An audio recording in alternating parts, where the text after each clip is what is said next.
easy go.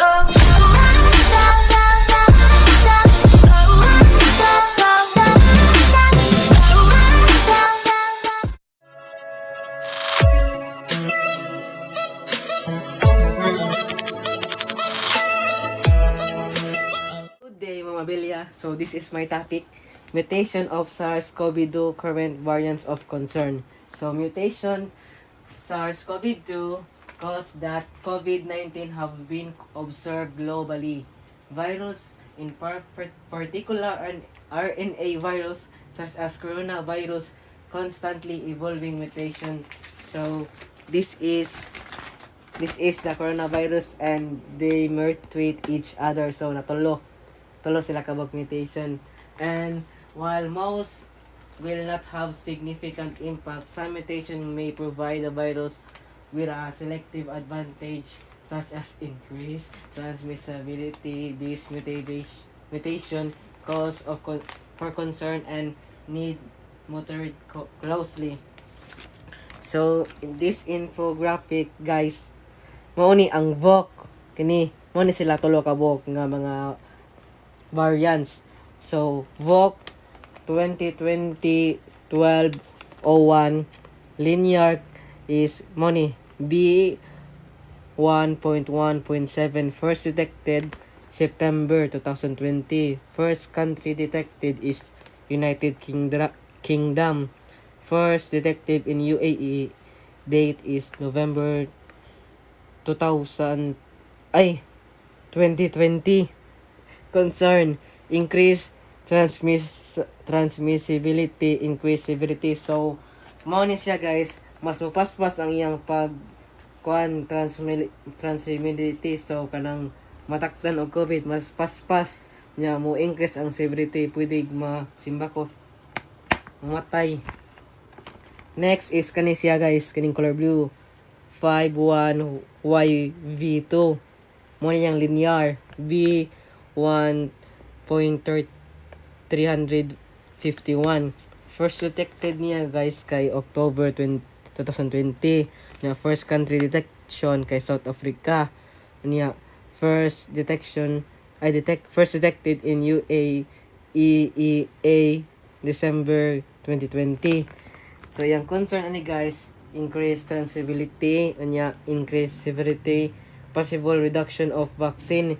So kani siya kusgan sa kini siya nga mutation sa coronavirus kay makawagtang sa effectiveness sa ato ang vaccine, mapareduce niya. And lastly is P1, linear niya, lineage guys kay P1 gyapon. First detected kay December 2020. Country of first detection Brazil. First detected in UAE January 21.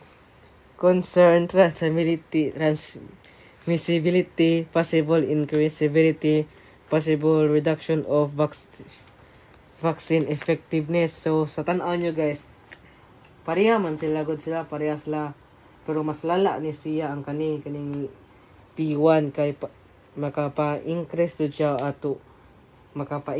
siya sa severity, transmissibility, vaccine reduction of vaccine effectiveness.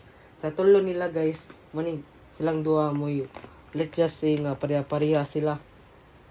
Na kani guys, virus have protein that are part of their structure.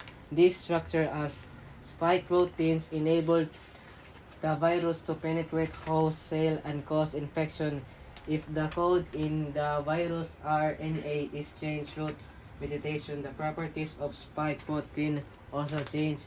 This means that the virus could be weaker or more stronger, or less transmissible, or more infectious or less infectious. So kita guys, kay kaning virus nga gitawag og kaning spike protein, mo ni ang kuan sa mutation guys, para makalapo siya sa tuang kuan host cell mo na pwede ang virus sa mahimo siya og stronger or weaker, or transmissible or less transmissible,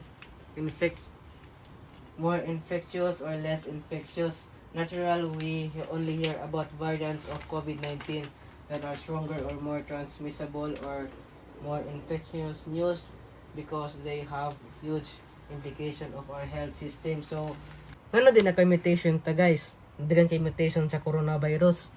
Usa sa ani nga rason guys kay una jud kay ang ato ang lifestyle ug ato ang global warming or climate change. Mo na possible ang kaning mga virus nga mga mutation kay pwede sila mo attach sila sa kainit nga mukusgan sila mo ni nga sila ni tulo mo ni nakakuan silang tulo naka-mutate sila na pwede sila mo kusgan or mo weak na usa pa napay mas dagan kay ni sila mga mutation pero wala pa jud nato na fully discovered.